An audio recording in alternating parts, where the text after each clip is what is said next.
capítulo número 14, verso 12. Vamos a continuar con nuestra serie, Cristo, el siervo perfecto. Este es el tema número 59 de esta serie. Ya nos vamos acercando al final de esta serie. Primeramente Dios, nos faltan algunas otras enseñanzas. Y vamos a concluir esta serie. El tema de este día se titula El Nuevo Pacto.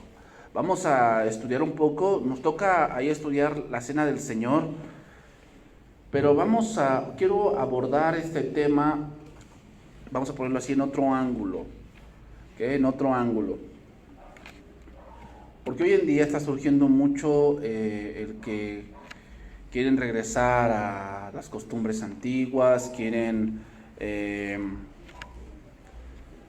regresar a que hay debates sobre, por decir, la Cena del Señor debe hacerse con panes sin levadura o con levadura. Muchos dicen, por decir, yo me enteré de una congregación que estaba en la sierra, y pues es difícil, o sea, es difícil llevar un pan hasta ese lugar, y celebraban la Cena del Señor con una tortilla. O sea, llevaban jugo y una tortilla porque no había para un pan. O sea, es una zona muy marginada. Y todos discutiendo, es que eso no dice la Biblia, y empezaban a una discusión muy, muy fuerte por ese tipo de asuntos. Y muchas veces, hermanos, nos enfocamos en cosas muy externas. Y es importante enfocarnos en eso, o sea, cosas externas que de verdad no exaltan a Dios. Pero tenemos que entender que ahora en la gracia lo espiritual es más importante. ¿A qué me refiero? A que lo que externa una persona, a lo que podemos ver, solamente es algo que él tiene espiritualmente.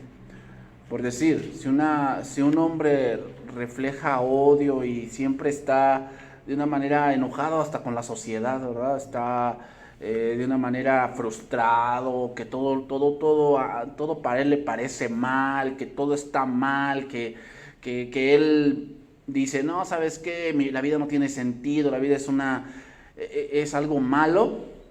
Eso que él está reflejando, que él está expresando, es algo que él tiene en su corazón. Entonces, hermano, todo lo que vemos del hombre, lo que él hace, la maldad, que mata a sus propios hijos, que mata a sus papás, que mata a los que son crueles con los animales, que hay mucho suicidio, homicidio, secuestro, todo eso sí es algo externo, pero no se arregla con la cárcel. Hasta muchos los encierran en la cárcel y salen peor. ¿Por qué no se arregla con la cárcel? Porque su problema del ser humano no es algo mental, es algo espiritual. Entonces, ¿qué podemos decir de aquel hombre o aquella mujer que expresa que ya no ama a su pareja? Dice, es que ya siento que no lo amo. Y tú le dices, oye, pero acuérdate cómo lo conociste, acuérdate cómo la conociste, lo que vivieron juntos. Bueno, sí, pero es que llegó algo nuevo a mi vida que siento como lo que antes nunca había sentido. ¿Sabes por qué piensan eso? Porque el pecado siempre te hace pensar que no tienes algo que deberías tener. Entonces el problema no es algo mental, es algo espiritual. Entonces vamos a entrar a este tema. Evangelio según San Marcos, capítulo número 14, verso 12, dice: el primer día de la fiesta de los panes sin levadura, cuando sacrificaban el cordero de la Pascua, sus discípulos le dijeron, ¿dónde quieres que vayamos a preparar para que comas la Pascua? Y envió 2 de sus discípulos y les dijo, id a la ciudad y os saldrá al encuentro un hombre que lleva un cántaro de agua, seguidle. Y donde entrare, decid al señor de la casa, el maestro dice, ¿dónde está el aposento donde he de comer la Pascua con mis discípulos? Y él os mostrará un gran aposento alto ya dispuesto, preparad para nosotros allí. Y fueron sus discípulos y entraron en la ciudad y hallaron como se les había dicho. y prepararon la Pascua. Bien, hermanos. El nuevo pacto que ahora nosotros disfrutamos implica que tenemos mejores promesas, mejores derechos y mayores obligaciones. Eso queda claro. Ahora, vamos a ver un pasaje para que yo ponga el fundamento de esto y entendamos que estamos en un mejor pacto.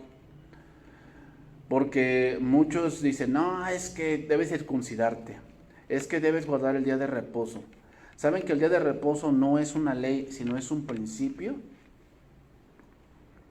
El principio fue en el Génesis, después se volvió una ley. Pero, ¿te has preguntado por qué Dios instituyó un mandamiento que es el cuarto, que guardarás el día de reposo? ¿Sabes por qué? Porque al hombre hasta lo racional se le olvida. En la semana veía un video de alguien que manejaba y decía, es que las reglas de manejo no dicen que no me puedo maquillar. Así dijo ella, es que no dice que no me puedo maquillar. Y este hombre le dice, es que es sentido común. ¿Cómo te vas a maquillar manejando? No lo tiene que decir, es sentido común. Debería ser sentido común saber reposar, hermanos, Debería ser sentido común. O sea, que tú tienes que tener sentido de común que un día tienes que descansar.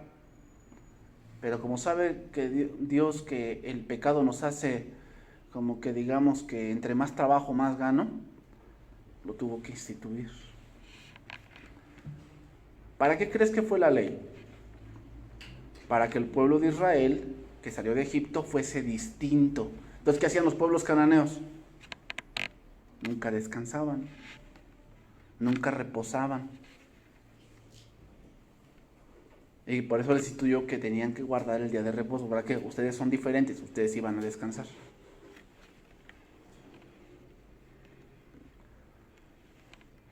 Entonces, ¿cómo se comporta el mundo? Bueno, tienes que fijarte en eso. ¿Cómo se comporta el mundo? Bueno, ¿es de Dios lo que hacen? No, pues no lo hagas.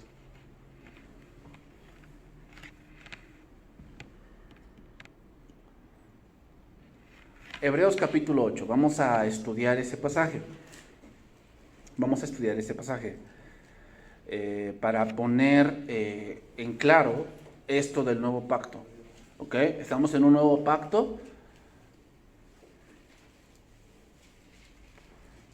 que nos trae lo real, hermanos. El antiguo pacto era la sombra. El nuevo pacto es lo real, lo palpable, lo que sí hemos heredado. El antiguo pacto solamente era el contrato.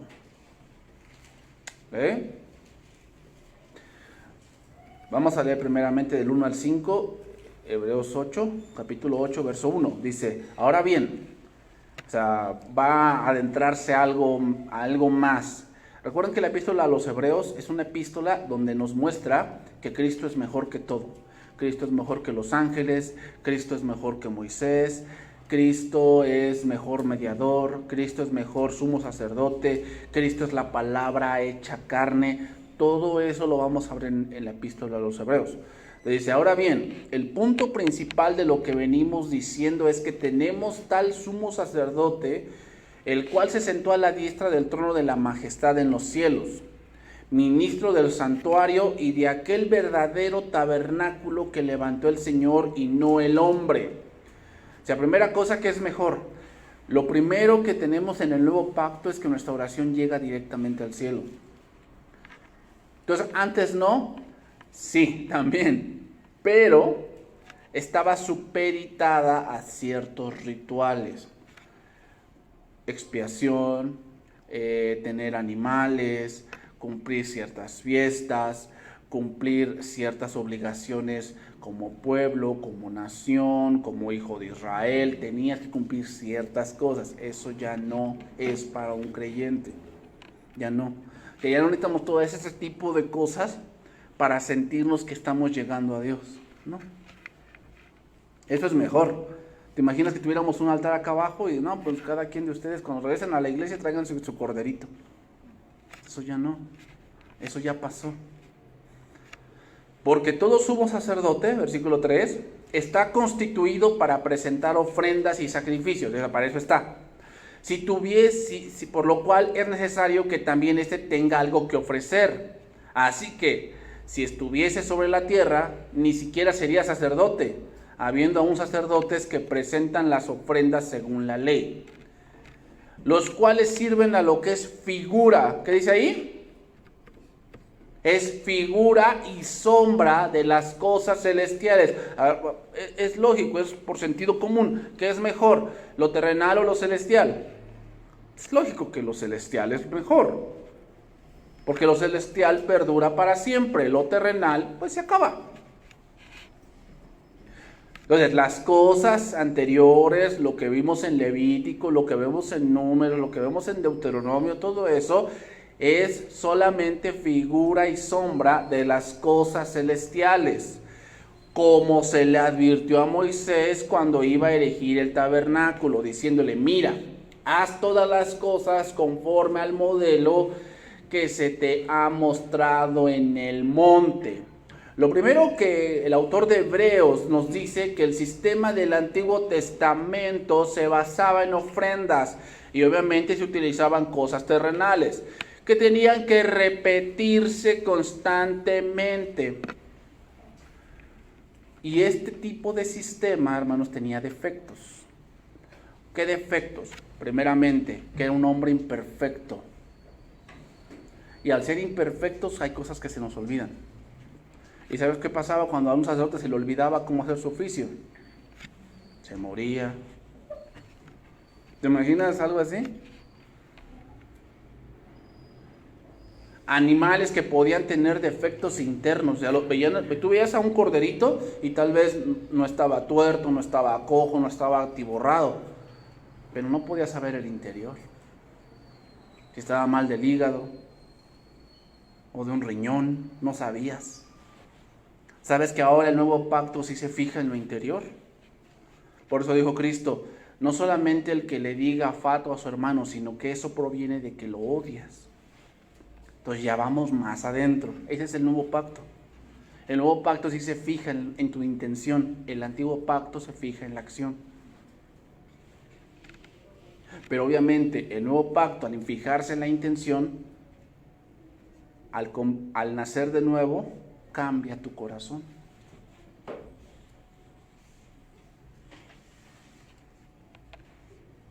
Entonces, esos defectos del antiguo pacto hacen ver que algo mejor tendría que venir.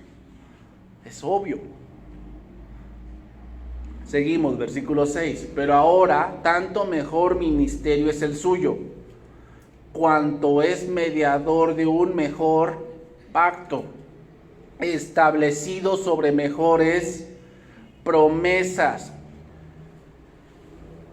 Las promesas del antiguo pacto estaban basadas mucho en la obediencia.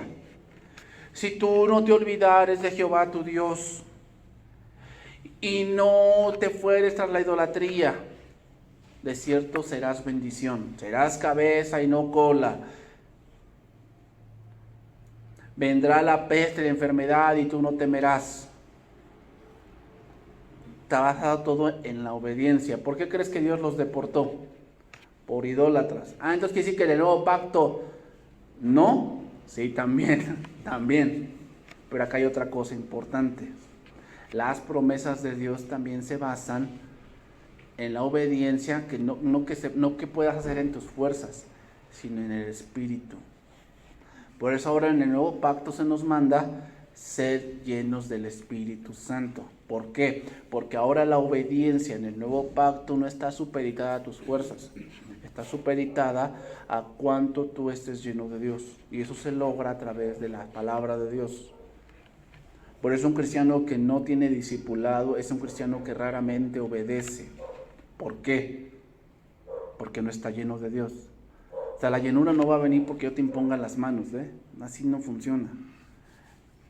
La llenura va a venir cuando tú te dejes guiar, o en este caso, te dejes enseñar por Dios. Ahí viene.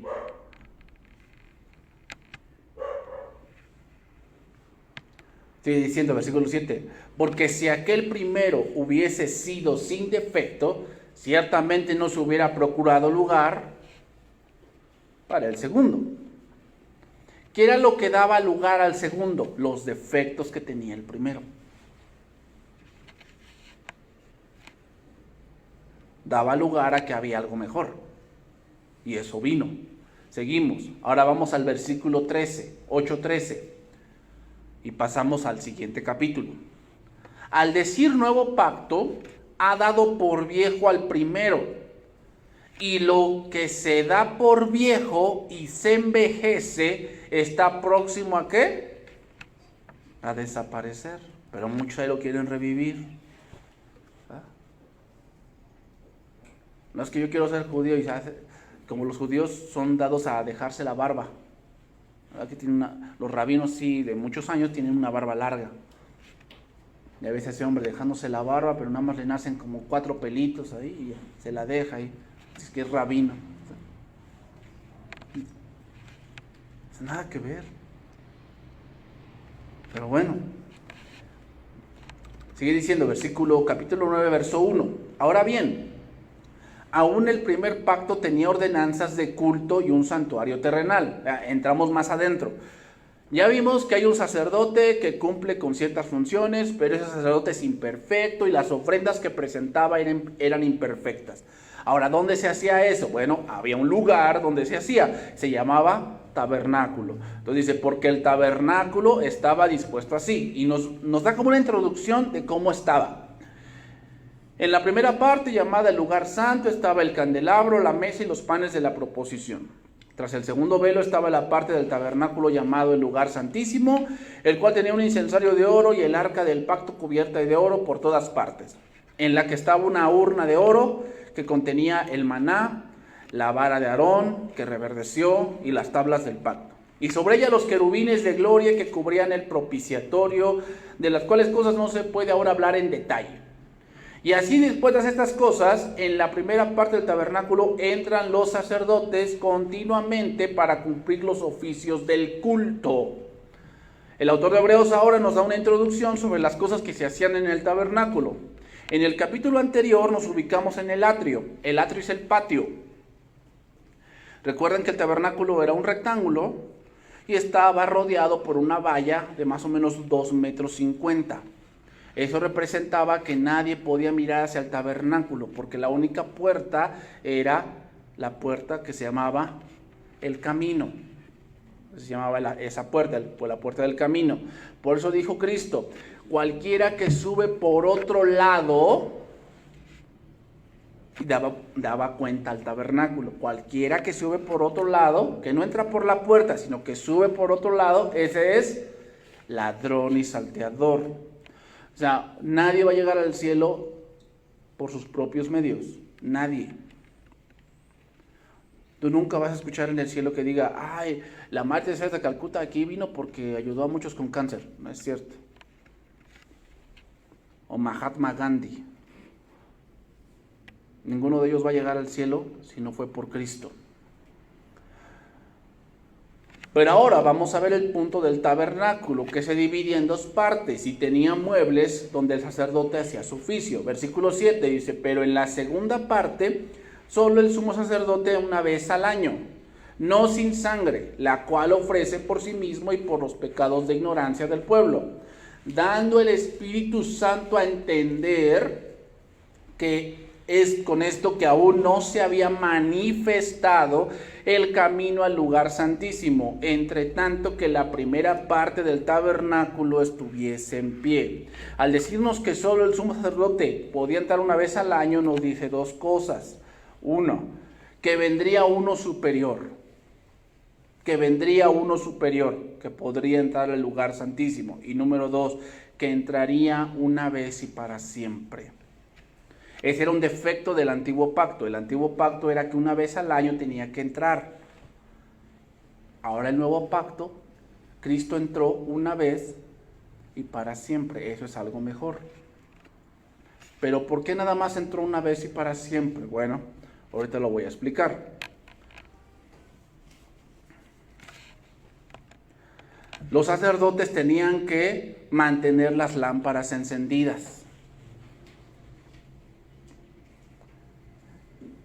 Tenían que quemar incienso 2 veces al día. Era un incienso aromático especial. ¿Qué significa el incienso aromático? La adoración de los santos o las oraciones de los santos. No tenemos que hacer eso. No tienes que tener ahí como lo que ponen en el Día de Muertitos, ¿va? Su hornito de chiquitito, no sé cómo se llama.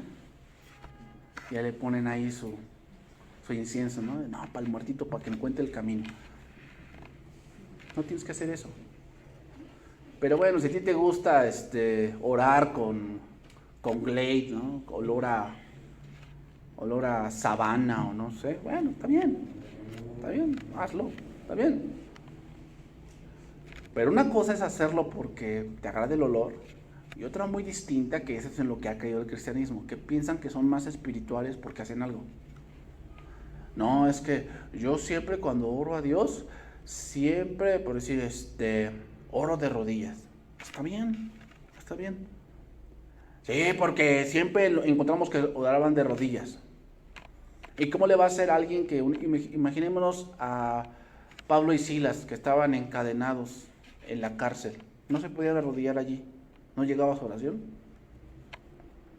¿Te das cuenta cómo es un razonamiento tan absurdo? Razonemos, hermanos. A ver, no estoy diciendo que orar de rodillas sea malo, ni hay que menospreciarlo.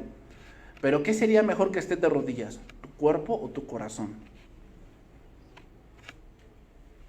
Es obvio.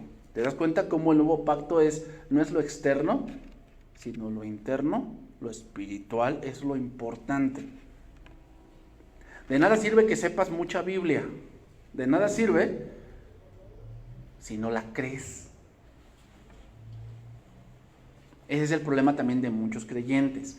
Saben de la Biblia, saben de Cristo, saben que sí, separados de mí nada podrán hacer. Pero cuando llega la adversidad es lo primero que hacemos. Nos separamos de Cristo, nos aislamos, si hay pobrecito de mí, nadie me entiende, bla, bla, bla. Eso quiere decir que no estás creyendo la palabra. Lo sabes, pero no lo crees. ¿De qué sirve eso? Lo que sabes es lo externo, pero el creerlo hace que tu interior florezca.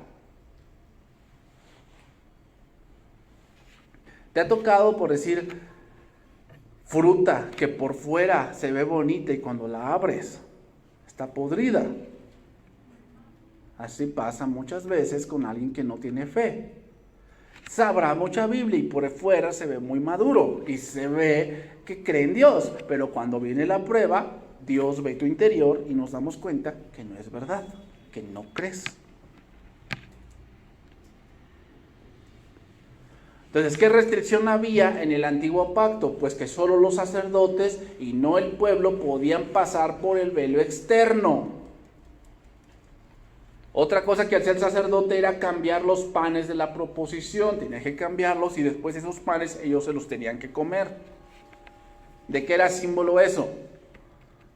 Realmente el pan es que en Jesús está satisfechas todas nuestras necesidades físicas. Pero ahora vamos más allá. Ahora Cristo dijo, no solo de pan vivirá el hombre. O sea, no nos podemos quedar solamente en comer un pan físico, sino de toda palabra. Es decir, el hombre necesita tanto alimento espiritual como alimento físico. Así como comes en lo físico, tendrías que comer de lo espiritual, porque somos espíritu y carne y necesitamos de ambas cosas. Por eso el hombre hoy en día hay mucho suicidio. ¿Por qué crees? Se alimentan de mucha carne, muchas noticias. Tratan de ganar el mundo, pero lo espiritual está arruinado. Por eso se sienten solos. En la semana estaba viendo un documental de un jugador que apenas no tiene mucho que se retiró. Jugaba en el Barcelona. Y él llegó a la cúspide. Pero dicen que cuando llegó a la cúspide, entró en depresión. Entonces preguntándose, ¿pero por qué si tienes casi todo? Tienes dinero, tienes fama, tienes una familia, tienes una esposa que te quiere, tienes a tus padres, estás en un equipo muy importante. ¿Por qué sientes depresión? Y pues tuvieron que ayudarle a su familia, una psicóloga y todo ese tipo de cosas. ¿Por qué crees que sintió eso? Porque alimentó toda la carne. Sí, ganas el mundo. Pero dentro de él se sentía vacío. ¿Por qué? Porque sí, comes pan físico, pero necesitas el pan espiritual. Por eso dijo Cristo, el que come de mi carne y bebe de mi sangre, no tendrá sed jamás, ni hambre. Pero no se refería al hambre física, se refería a esa hambre que es más grande que la física, el hambre espiritual.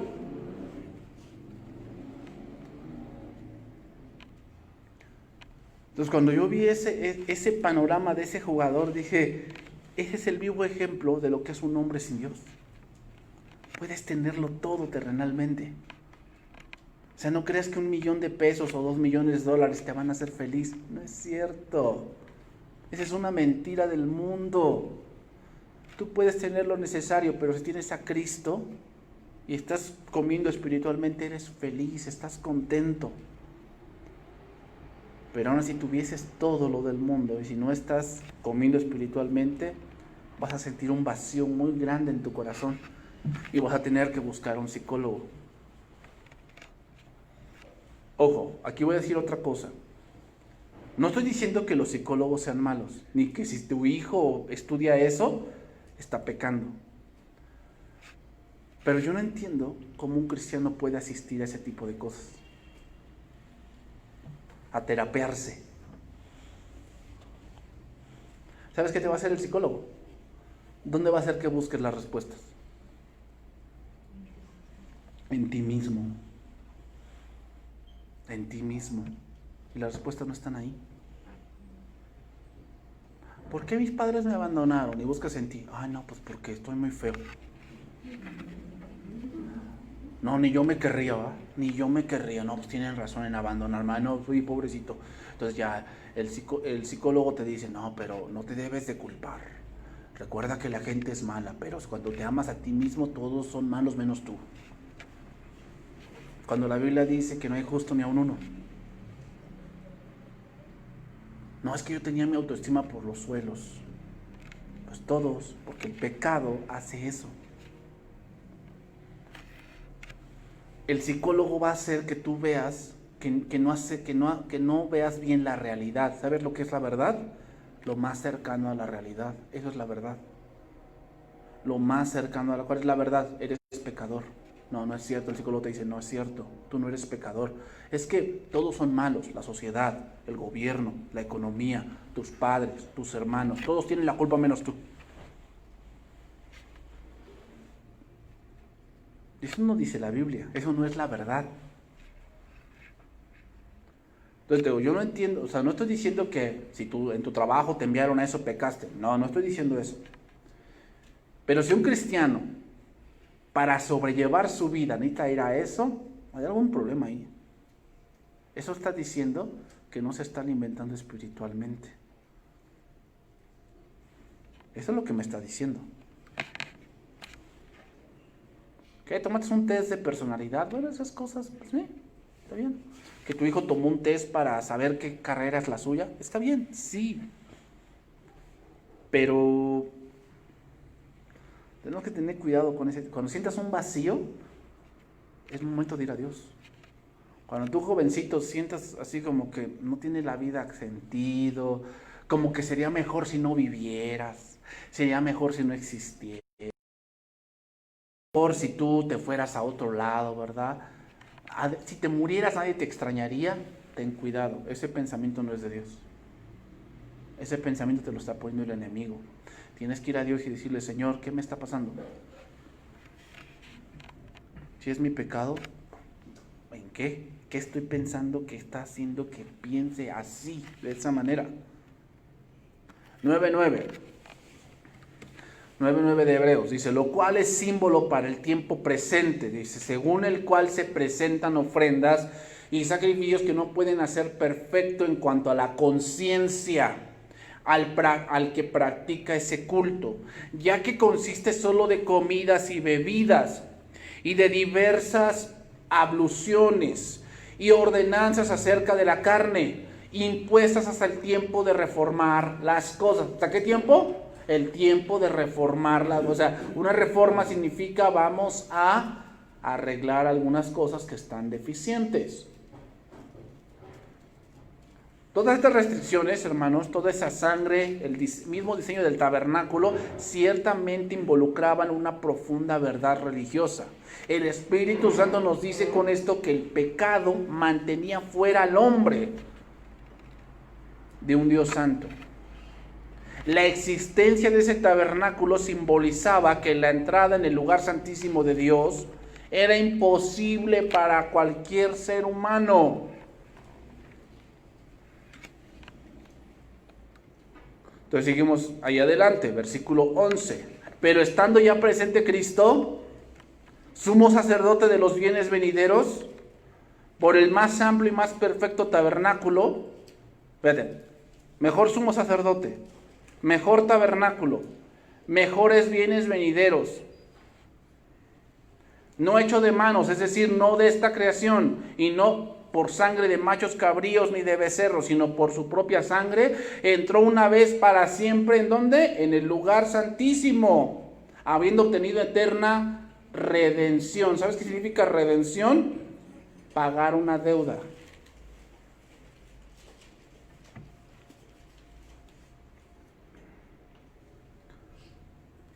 Nos acordamos de nuestra vida pasada, ¿eh?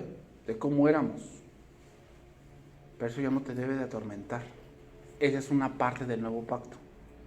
El nuevo pacto lo que hace es que ya no sientes un peso por lo que hiciste, por lo que hicimos, por lo que tomamos, las decisiones que tomamos, a quién agredimos.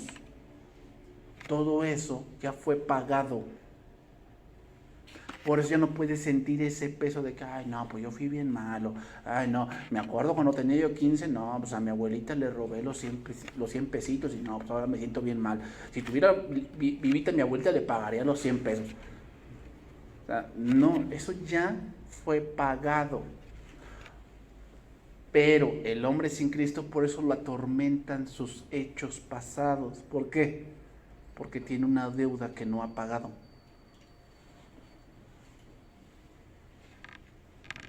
Es algo del nuevo pacto. Cuando tú naces de nuevo, todo lo que has hecho, todo lo que decidimos, todo lo que debíamos espiritualmente hablando, todo eso fue pagado. No, pastor, pero yo le debía al banco. Eso es otra cosa. Eso es otra cosa. ¿Dios puede hacer un milagro ahí? Sí. Pero a veces no. Porque si la sangre de los toros, versículo 13, y de los machos cabríos, y las cenizas de la becerra, rociadas a los inmundos, santifican para la purificación de la carne, cuánto más la sangre de Cristo, el cual mediante el Espíritu Eterno se ofreció a sí mismo sin mancha a Dios, limpiará vuestras conciencias. Fíjate, los primeros sacrificios solamente santificaban, es decir, cubrían externamente para que el pueblo no fuese rechazado por Dios. Eso lo tenía que hacer alguien más. Pero ahora el nuevo pacto lo que hace es primeramente limpiar tu conciencia.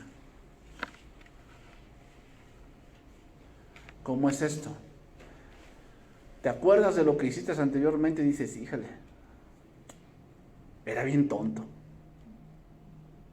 ¿Cómo es posible que tomara esa decisión? ¿Cómo es posible que me comportara de esa manera? Que razonara de esa manera. No, Señor, sí, perdóname. Era yo bien tonto, de verdad, Señor. Gracias por salvarme. Porque si yo fuese tú, Señor, ni yo me hubiera salvado. Te acuerdas, pero no te condenas. Dios ya limpió tu conciencia. Y luego dice, para que sirváis al Dios vivo. Es decir, ahora tú mismo eres sacerdote. Esa es otra cosa del nuevo pacto. En el antiguo pacto solamente había una tribu para el sacerdocio. Aquí todos somos sacerdotes. Todos. Entonces, ¿qué quiere decir, pastor? Que como soy sacerdote, sí, como eres sacerdote, tú mismo puedes orar. Tal vez nunca vas a enseñar en un púlpito, pero tú como sacerdote puedes enseñar a tus hijos. Puedes ministrarlos, orar por ellos. Sí, porque tú eres sacerdote. Y hablamos de otra forma de gobierno, esa es otra cosa. Entonces, hermanos, a diferencia de los sumos sacerdotes, Cristo no llevó sangre de machos cabríos, ni de becerros, sino su propia sangre, santa, preciosa y otra cosa, eterna. Por eso dice, por el Espíritu eterno, por eso dice ahí, cuánto más la sangre de Cristo, la cual mediante el Espíritu eterno. Recuerden que Cristo era 100% hombre, pero si nada más hubiese sido 100% hombre, el sacrificio de Cristo solamente serviría para una persona. Pero al ser Dios eterno, ¿para quién sirve? Para todos. Otra cosa, hermanos. Si nada más hubiese sido nada más hombre, los pecados servirían solamente para el tiempo terrenal. ¿A quién Cristo le pagó la deuda? Porque redención significa pagar una deuda. Da la idea como que tú tienes un esclavo. Antes existían los mercados de esclavos. Hoy también, pero bueno, no son tan obvios, ¿verdad? Porque, por decir, la trata de blancas es esclavitud. Es esclavitud. Pero bueno, antes existían los mercados de esclavos que así cuando ibas a comprar verdura, como ibas a comprar verdura o ayer, así como venden la verdura y la fruta, así vendían esclavos. Redención significaba que tú llegabas y decías, me gusta ese. Ah, bueno, ¿cuánto? No, pues dame 2,000. Pagabas 2,000, te lo daban y tú le quitabas las caras y le decías, eres libre. Entonces el esclavo se quedaba así como que, ¿cómo? Sí, eres libre. Pagué tu redención, o sea, pagué tu libertad. ¿De quién éramos esclavos? Del pecado. ¿A quién le pagó Cristo el rescate de eso? A Dios. Por eso, el infierno es eterno. Porque pecamos contra un Dios eterno. Si nada más fuese de un tiempo, no sería justo. Pecaste contra un Dios eterno, la paga del pecado es muerte, pero como pecaste contra un Dios eterno, tu muerte debe ser eterna, porque eso es justo. Entonces, si Cristo nada más hubiese sido hombre, hubiese pagado por los terrenales, pero por un tiempo definido. Al ser Cristo 100% hombre, 100% Dios, su redención es eterna.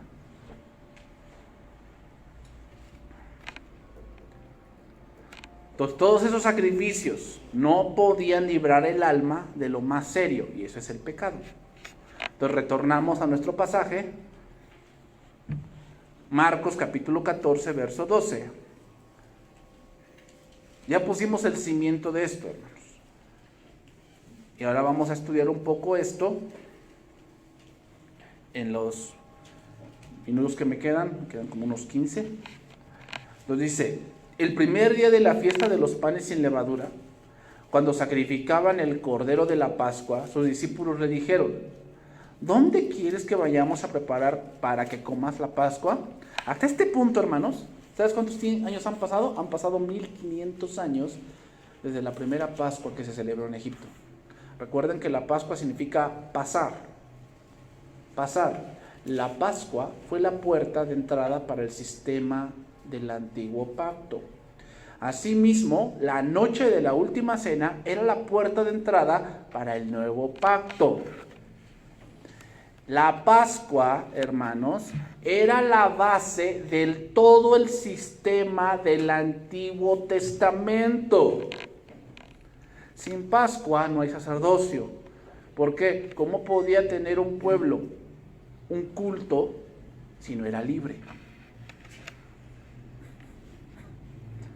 Eso es lo mismo. Un cristiano no puede comportarse como cristiano si no es libre. Por eso lo primero que se requiere es nacer de nuevo. ¿Por qué?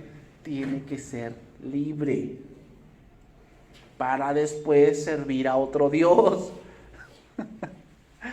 Sí, hermano, porque en Egipto, Israel, ¿a quién servía? A los egipcios.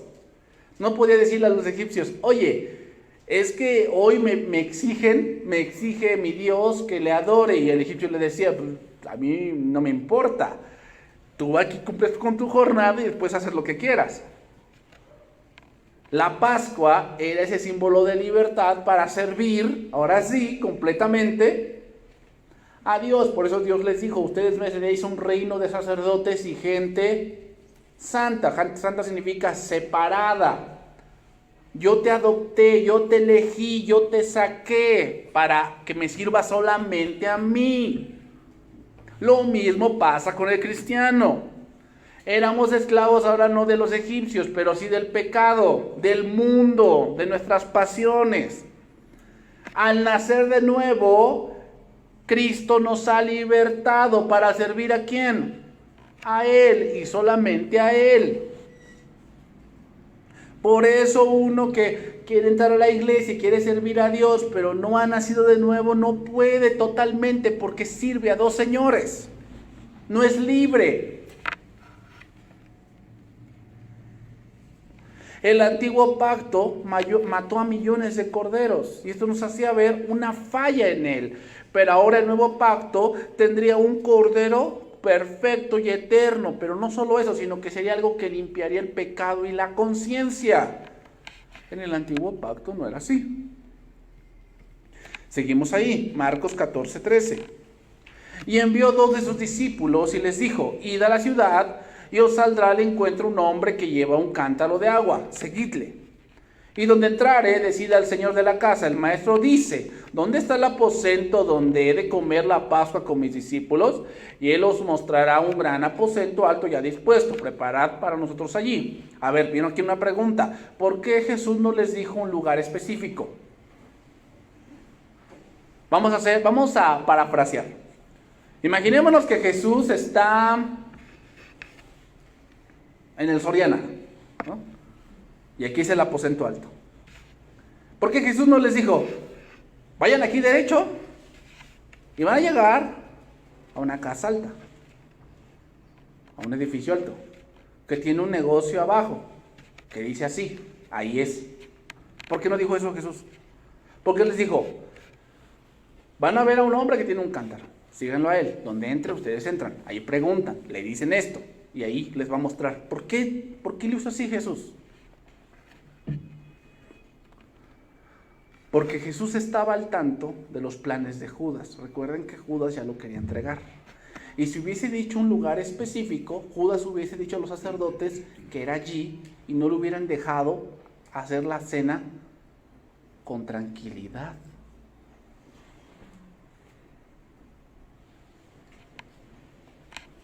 Recuerdan que aquí nada más estaba Pedro y Juan. Entonces Judas no sabría dónde se haría la cena. Sí sabía que Jesús estaba en Getsemaní porque esa era su costumbre. Por eso sí lo pudo arrestar allí, pero no sabía dónde era la cena. ¿Qué quiere decir, hermanos, esto? Que uno que no es cristiano, como Judas no era creyente, no sabe la voluntad de su Señor.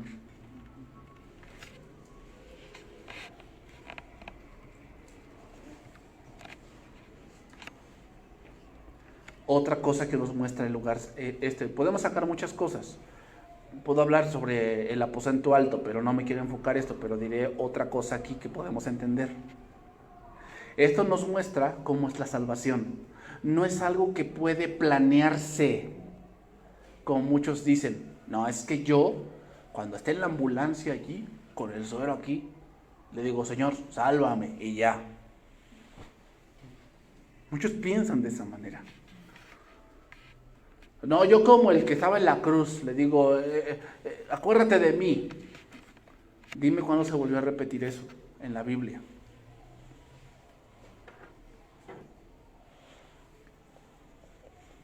¿Qué quiere decir? Que ese tipo de conversiones es para unos cuantos, no es para todos. Cuando en la Biblia vemos un momento así aislado, como el del hombre en la cruz, podemos concluir, que nada más se ve una vez, podemos concluir que es algo que no es la regla. Lo que sí es la regla es que les predicaban el evangelio, creían y eran todos. Eso sí se repite varias veces. Quiere decir que esa es la métrica que Dios utiliza: predicar el evangelio, que la gente escuche y que la gente crea. Esa sí es la métrica. No es la métrica que, pues están en su lecho de muerte y bla, bla, bla, y se convierten. Para algunos sí, para algunos no. No es algo que puedas planear. Es algo donde Dios nos va llevando por diferentes circunstancias y sucede. O sea, precisamente, por decir, hay jóvenes que han escuchado el evangelio en la iglesia y precisamente tuvieron que ir a un campamento para creer. ¿Por qué?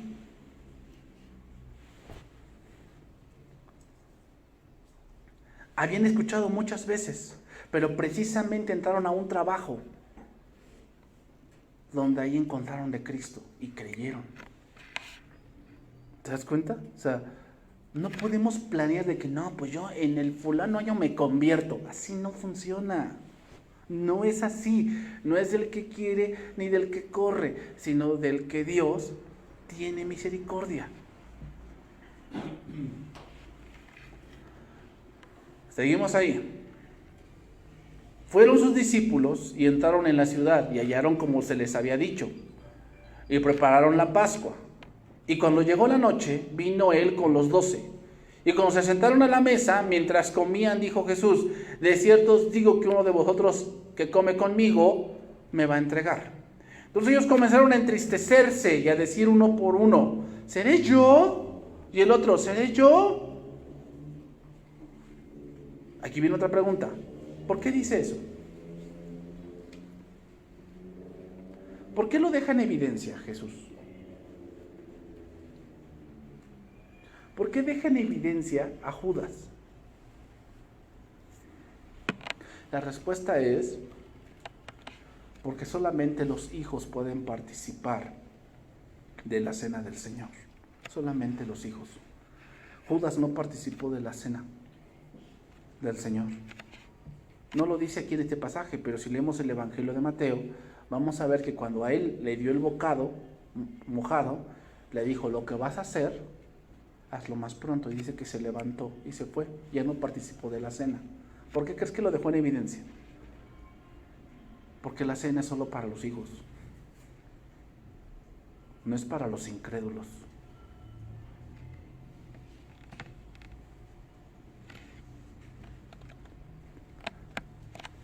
Cuando Cristo dijo eso, Judas tenía oportunidad de arrepentirse.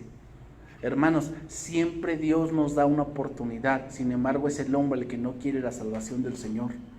Esas preguntas donde, ¿por qué Dios no salva a todos? Porque no todos quieren ser salvados. Esa es la respuesta. Porque el hombre quiere que Dios lo salve, pero que no le diga de cómo vive. Eso al hombre no le gusta. El hombre dice: sálvame, pero no me pidas nada a cambio. O sea, yo puedo hacer mi vida como quiera y al final me tienes que salvar. No funciona así. Yo te salvo, pero estas son las condiciones. ¿Quieres pertenecer a mi pueblo? Sí. Estas son las condiciones. Ay, no. Deja tu idolatría. Ay, no, porque en el libro de Jeremías dice: desde que dejamos de ofrecer incienso a la reina del cielo, nos va mal. ¿Dónde he escuchado eso, no? Desde que me convertí en cristiano me va rete mal. ¿Ah? ¿Te das cuenta? O sea, porque el hombre piensa que debe ser salvado no importando cómo viva. Y no es así. Entonces, ¿por qué Dios no salva a todos? No, la salvación es para todos. Pero no todos creen. No todos creen. Versículo 20. Él respondiendo les dijo: es uno de los 12, el que moja conmigo en el plato. A la verdad el Hijo del Hombre va según está escrito de él. Mas ay de aquel hombre por quien el Hijo del Hombre es entregado. Bueno le fuera a ese hombre no haber nacido. A ver, vamos a entender aquí algo. ¿Estaba destinado Judas a entregar al Hijo del Hombre?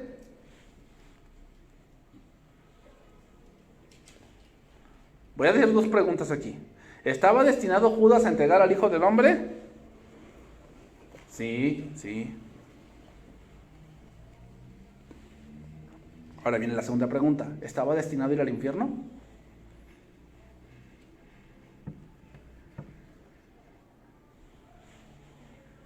Son cosas distintas, ¿eh? De aguas con ese tipo de cosas. Porque muchos dicen, ya ves, si Dios te predestinó para irte al infierno, pues te vas a ir. No, no, porque no sería un juicio justo, no sería. O sea, estamos presumiendo que Dios es justo. Cuando lleguemos delante de Dios le vas a decir, y que le diga a la persona, es que Señor, pues no me dice chance, o sea, tú me predestinaste para ser malo, fui malo, me fui al infierno porque nunca me dice chance. No, no va a ser así. Todo ser humano tiene un propósito. Y no te vas a morir hasta que lo cumplas. Cuando una persona muere es porque ya lo cumplió. De alguna u otra manera lo cumple. Hay gente que lo cumple muriendo y hay gente que lo cumple enfermándose y hay gente que lo cumple en sus 5 sentidos. Lo cumple. Pero mientras no lo cumples no te mueres. Un propósito. Pero la salvación es otra cosa.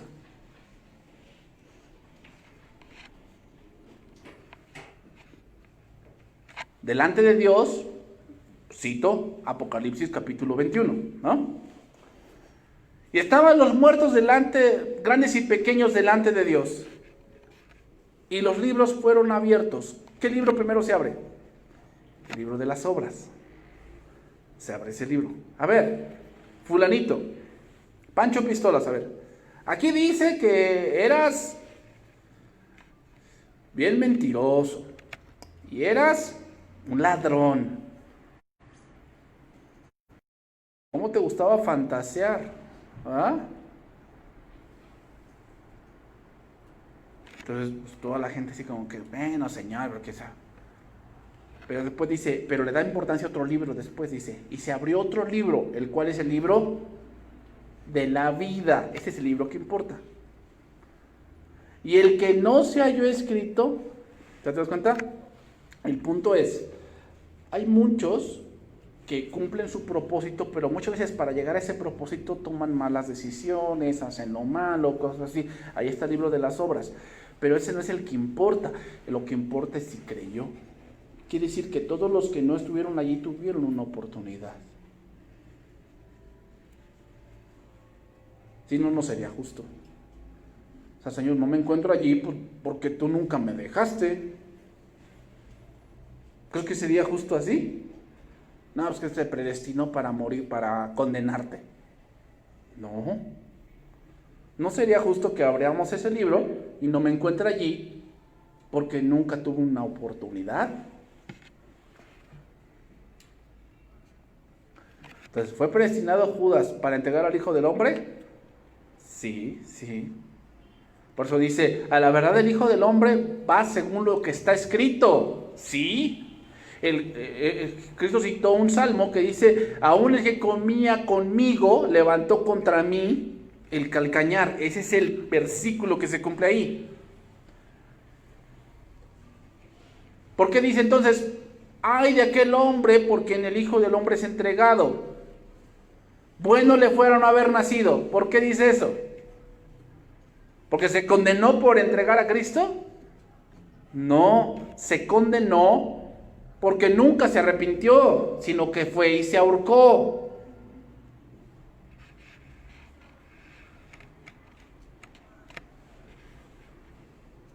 Ahí entendemos que alguien que se suicida, ese es lo que yo alcanzo a ver en la Biblia. Yo puedo ver dos casos de suicidio. Uno, Judas, que se fue al infierno. Y dos, Saúl. Saúl hizo de todo, consultó una divina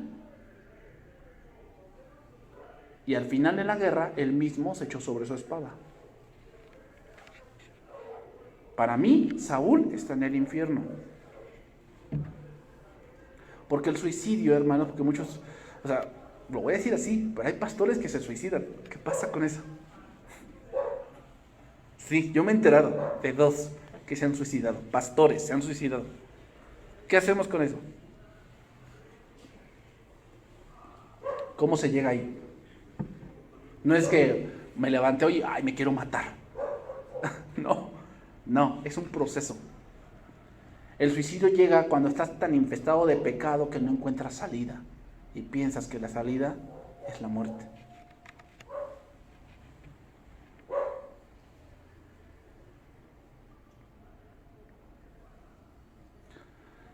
Aunque se estaba cumpliendo la escritura, eso no disculpaba a Judas, ya que Dios lo consideraba culpable de sus actos, porque pudo haberse rehusado en aquel momento y aún después de entregar a Cristo podía haberse arrepentido. Pero en vez de eso, lo que hizo fue darle lugar al diablo en su corazón, abandonó el aposento lleno de ira y decidido a entregar a su maestro por el dinero que le habían ofrecido.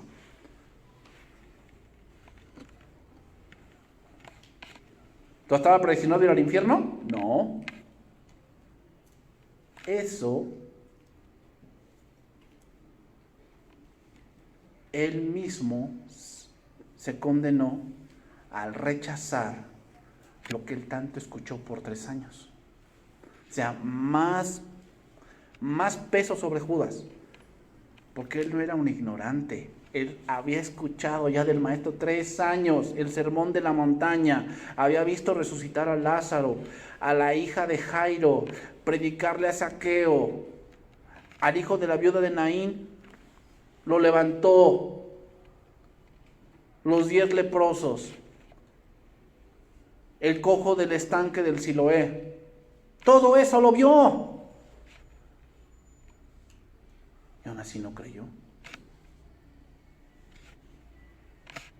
Y así va a pasar con algunos. Mucho tiempo en la iglesia, desde niños, escucharon historias bíblicas: Jonás, Sansón, Jefté, Gedeón, Débora, Adán y Eva, Noé, Abraham, Isaac, Jacob, David, Salomón, Roboam, Joás, Acab, Elías, Eliseo. Escucharon todo eso. Pero al final, ¿con qué se van a encontrar? Con condenación. Por eso aquí no importa cuánto sabes de la Biblia, si crees.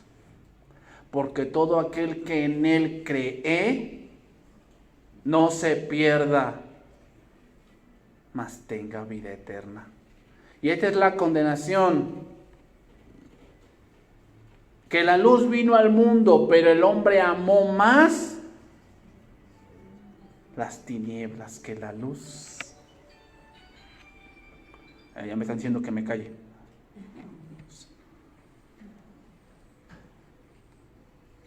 Vámonos por la parte final.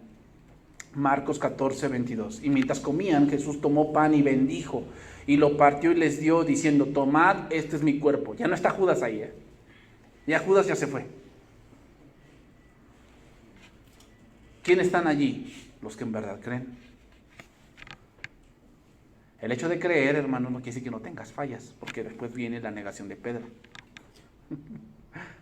¿Qué quiere decir? Que aún como hijos te vamos a tener resbalones, ¿sí?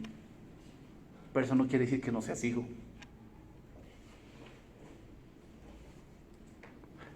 comer pan sin levadura no solo simboliza la apresurada salida de los israelitas de Egipto, sino que también representa la separación de las influencias corruptas del pecado, la idolatría y la mundanalidad. Entonces, a ver, pregunto, cuando aquí celebremos la cena del Señor, ¿debe ser pan sin levadura?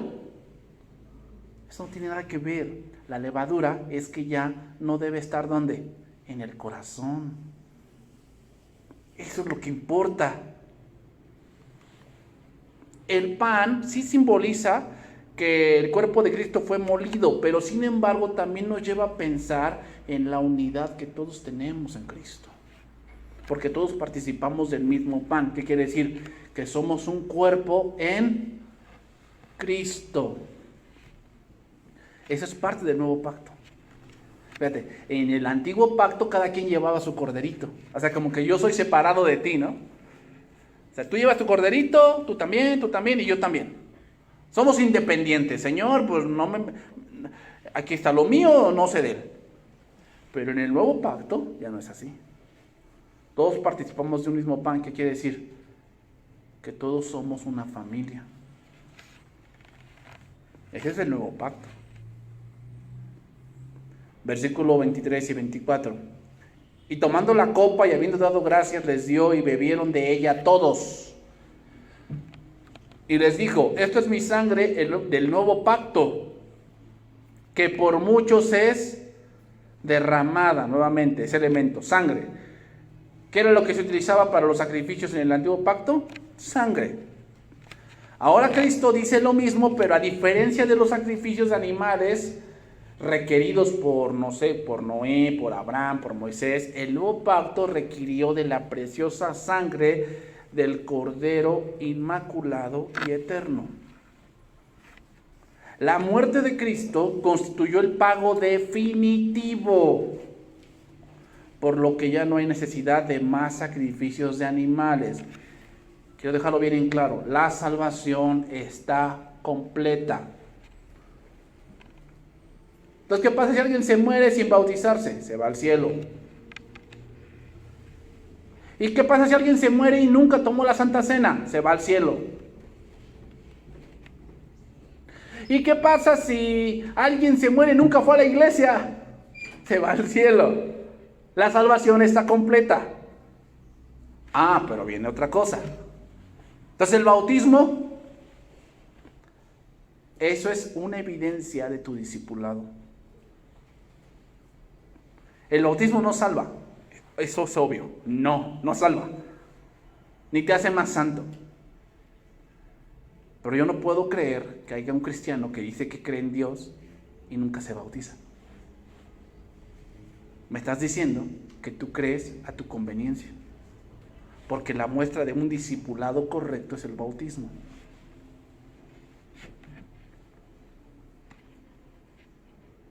No estamos hablando que no se salve, pero tal vez al no querer bautizarse me está diciendo que él no cree de verdad. Porque el discipulado debe llevarte a eso, a la obediencia. No para salvación, sino como una demostración pública de que yo en verdad creo.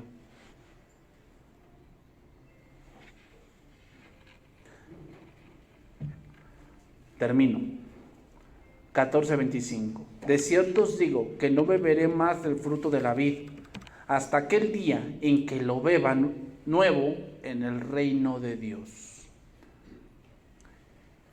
El fruto de la vid era un coloquismo judío que se refería al vino. ¿Qué quiso decir Cristo con esa afirmación? Pues que volvería. Entonces, cuando celebramos la cena del Señor, estamos diciendo dos cosas. Número uno, que nosotros pertenecemos al nuevo pacto. Eso quiere decir que nosotros pertenecemos al nuevo pacto. Y número dos, que estamos esperando el regreso de Cristo.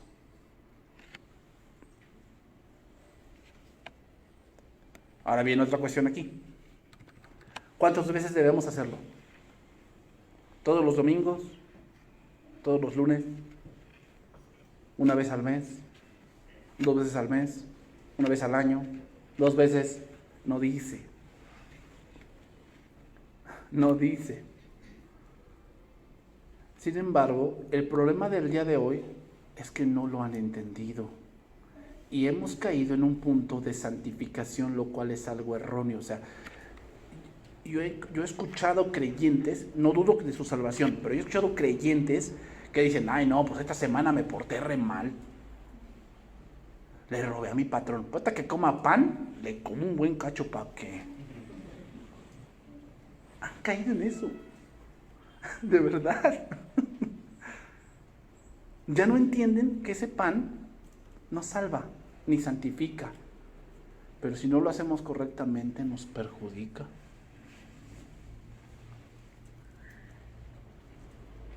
Por lo cual hay muchos debilitados, enfermos y otros ya se murieron.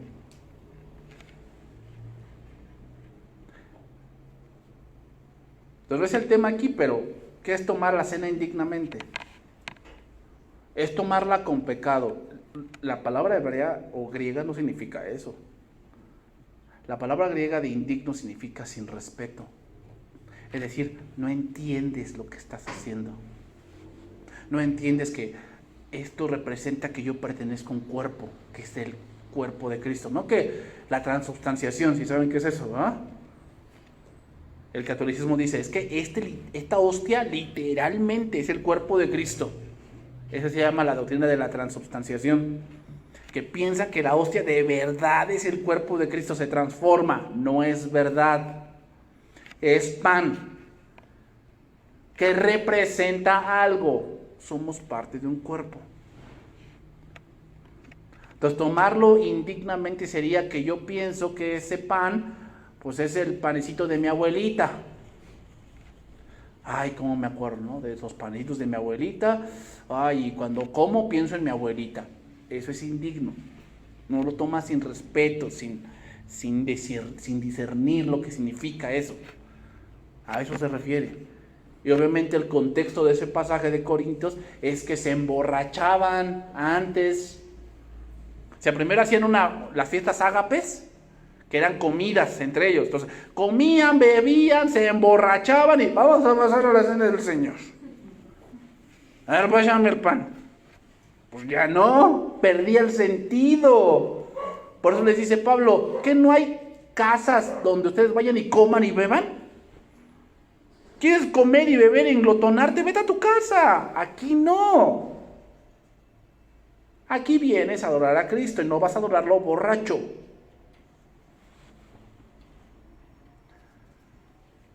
Ese es el punto, hermanos.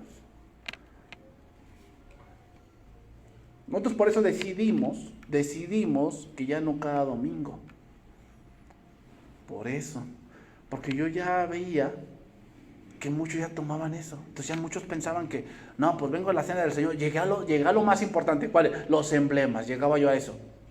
Entonces llegué a los emblemas, ay no, sí comí de la copa, ya cumplí. Eso es tomarlo indignamente, porque no has entendido lo que significa. Entonces estábamos dando juicio a la iglesia. Y también obviamente no se llega allí por falta de discipulado. Por eso dice la palabra, por tanto id y haced, ¿qué? Discípulos, bautizándolos después. O sea, el discipulado es primero y después viene el bautismo y después viene la participación de muchas otras cosas. Pero queremos hacer las cosas al revés, que participen, que se bauticen y a ver si se discipulan. No. Así no dice la Biblia. La Biblia dice primeramente, haced discípulos, bautícenlos y participan de las cosas. Todo al revés. Entonces, cuando tú participas de la cena del Señor, estás diciendo, yo pertenezco al nuevo pacto, que tiene mejores promesas, tiene un mejor sacerdocio, tiene un mejor tabernáculo, y no se sostiene en mi persona, se sostiene en Cristo. Ahora, qué triste es ver que algunos han participado del pan y de la copa y se regresan al antiguo pacto. Eso se le llama pisotear la sangre de Cristo. Lo que dice Hebreos. ¿Por qué? Porque gustaron del don celestial y de los poderes del siglo venidero. Gustaron de la cena del Señor, gustaron de la buena doctrina y al final dijeron que el antiguo pacto es mejor. Y se sucede.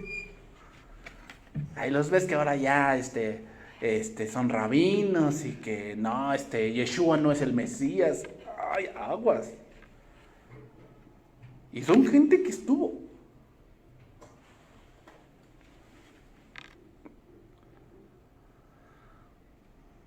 Entonces, hermanos, es importante discernir esto. Cuando tomamos de la cena del Señor, estamos diciendo: yo pertenezco al nuevo pacto, hecho en la sangre de Cristo.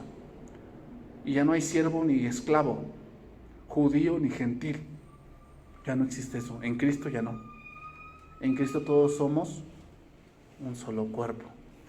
Así que, por eso es mediador de un nuevo pacto, para que interviniendo muerte para la remisión de las transgresiones que había bajo el primer pacto, los llamados reciban la promesa de la herencia eterna. Porque donde hay testamento es necesario que intervenga muerte del testador, porque el testamento con la muerte se confirma, pues no es válido entre tanto que el testador vive. De donde ni aun el primer pacto fue instituido sin sangre, porque habiendo anunciado Moisés todos los mandamientos de la ley a todo el pueblo, tomó la sangre de los becerros y de los machos cabríos con agua, lana, escarlata y hisopo, y roció el mismo libro y también a todo el pueblo, diciendo: esta es la sangre del pacto que Dios os ha mandado. Que Dios os ha mandado. Y además de esto, roció también con la sangre del tabernáculo y todos los vasos del ministerio. Y casi todo es purificado según la ley con sangre, y sin derramamiento de sangre no se hace remisión. En Cristo todos los pecados han sido pagados. Así que, hermano, yo te invito, siente el perdón de Dios, porque hay muchos que todavía se culpan por lo que hicieron antes, hace un año, hace 2, hace 5. Sí, eso no lo vas a poder cambiar. Ahí va a estar. ¿Y te acuerdas? Sí. Pero ya no te debes de condenar, porque Cristo ya pagó eso. Cristo ya pagó eso. Preocúpate por el presente, por tu ahora. ¿Vives igual que hace 5 años? Eso sí debe preocuparte. Pero eso que hiciste hace 5 años, vive el perdón de Dios. Dios ya te perdonó. Sí, pero la gente no. Bueno, la gente no es Dios. La gente no tiene la misericordia que Dios tiene contigo y conmigo. La gente no sabe de la gracia. No sabe de eso. Pero si sabes que Dios ya te perdonó, es lo que importa. No temas al que puede matar el cuerpo y nada más puede matar. Preocúpate por aquel que puede enviar tu alma y tu cuerpo al infierno. A ese sí témele. Oremos, hermanos. Señor, te damos gracias en esta hora. Bendito seas, gracias por este tiempo y por tu palabra. Te damos gracias porque tenemos un mejor pacto, un mejor sacerdote, un mejor tabernáculo, mejores promesas, mejores bienes venideros por Cristo Jesús. Sí, Cristo, gracias. Y cuando participamos de esa cena del Señor, decimos que tenemos un mejor pacto. Cuando participamos de la cena del Señor, decimos que tenemos algo mejor espiritualmente hablando. Sí, todo el antiguo pacto se refería a ritos y muchos sacrificios de animales. Pero ahora eso no es necesario. Ahora lo necesario es creer.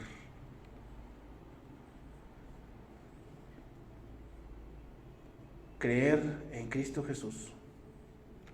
Que si creyeres en tu corazón que Dios te levantó de los muertos, serás salvo.